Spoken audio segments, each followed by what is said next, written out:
তৃণমূলের অ্যাকাউন্টে লেনদেন বন্ধ করতে ব্যাংক কর্তৃপক্ষকে চিঠি দিয়েছিলেন অরূপ বিশ্বাস। তাকে শোকজ করা হয় কালীঘাট তৃণমূলের তরফে।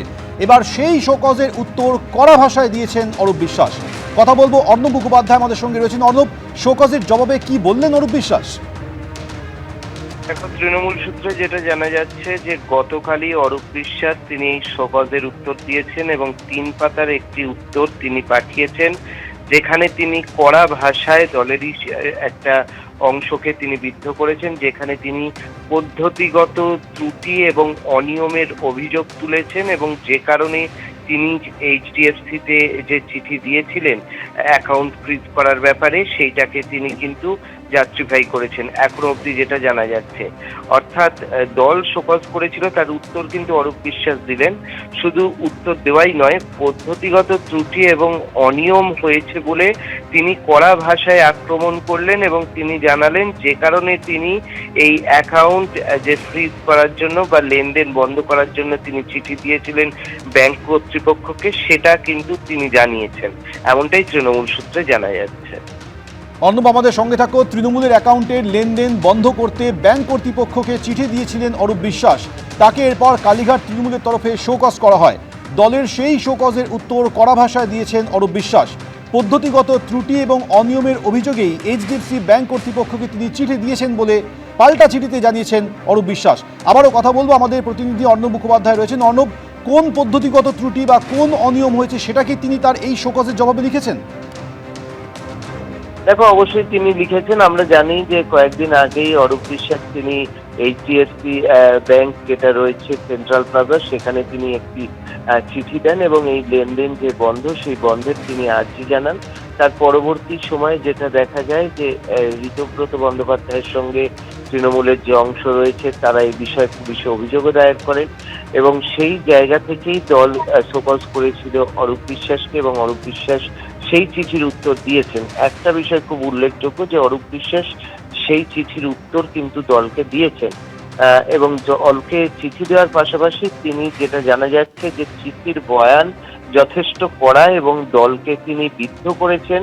যেভাবে এই অ্যাকাউন্টের বিভিন্ন লেনদেনের পদ্ধতিগত যে ত্রুটি ছিল সেই ত্রুটি তিনি উল্লেখ করেছেন এবং কিছু অনিয়ম হয়েছে বলেও তিনি উল্লেখ করেছেন, যেটা সূত্র মারফত জানা যাচ্ছে এবং সেই চিঠি তিনি দলকে দিয়েছেন। এখন দেখার বিষয় হচ্ছে যে এর পরবর্তী সময় দল তাকে কোষাধ্যক্ষ থেকে সরিয়ে শুভাশিস চক্রবর্তীকে 5 তারিখে দায়িত্ব দেওয়া হয়েছিল, শুভাশিস চক্রবর্তীকে, এমনটা তৃণমূল বলছে। কিন্তু অরূপ বিশ্বাসের এই যে শোকজ এবং শোকজের উত্তর পাওয়ার পর দলীয় অবস্থান অরূপ বিশ্বাসের মতো নেতার ক্ষেত্রে কি হয় সেদিকে এখন স্বাভাবিকভাবেই নজর থাকছে। অর্ণব, আমাদের সঙ্গে থাকো। গত বৃহস্পতিবার এই লেনদেন বন্ধ করা সংক্রান্ত বিষয়ে অরূপ বিশ্বাস কি বলেছিলেন শুনুন।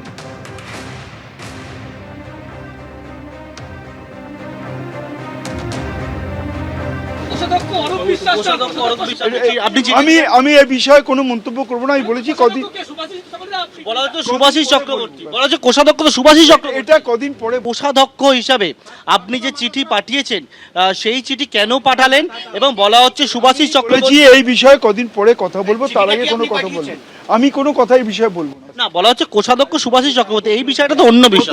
এই বিষয়টা পরে বলবো বললাম। আপনি যে অ্যাকাউন্টের বিষয়টা বলেছেন, আমি সবকিছুই সঙ্গে আছি।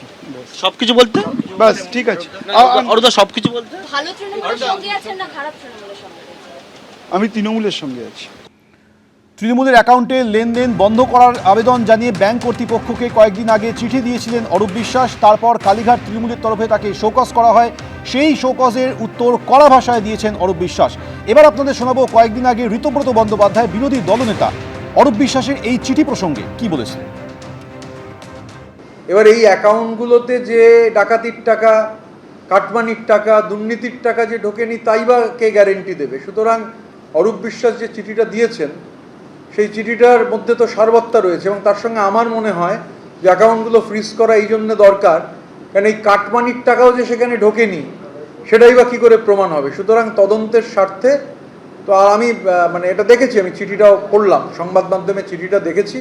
তো শুধু ওই টার্ময়েলের বিষয়টা নয়, আমার কাছে অ্যাডিশনাল পয়েন্ট হচ্ছে যে চুরির টাকা, কাটমানির টাকা, এই টাকাও যে ওই অ্যাকাউন্টে ঢোকেনি তার প্রমাণ কোথায় আছে? সে তো আমি প্রমাণ করতে পারবো না।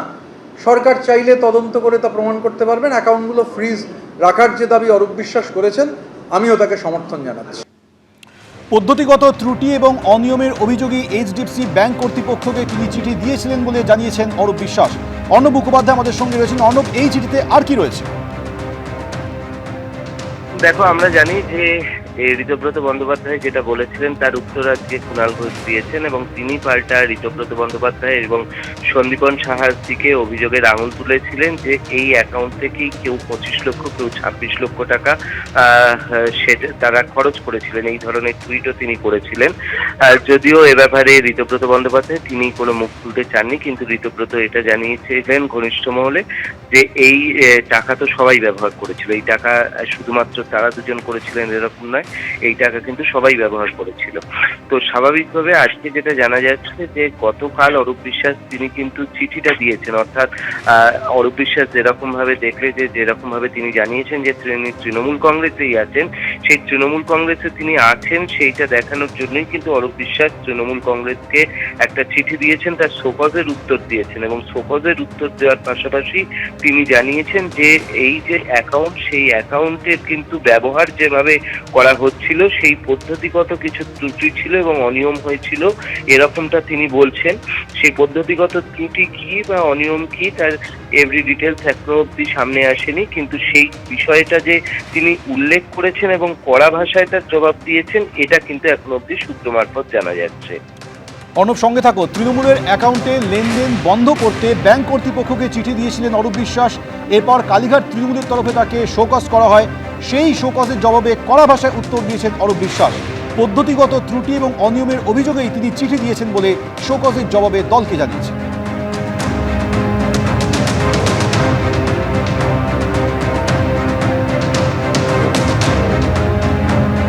এবিপি আনন্দ, এগিয়ে থাকে, এগিয়ে রাখে।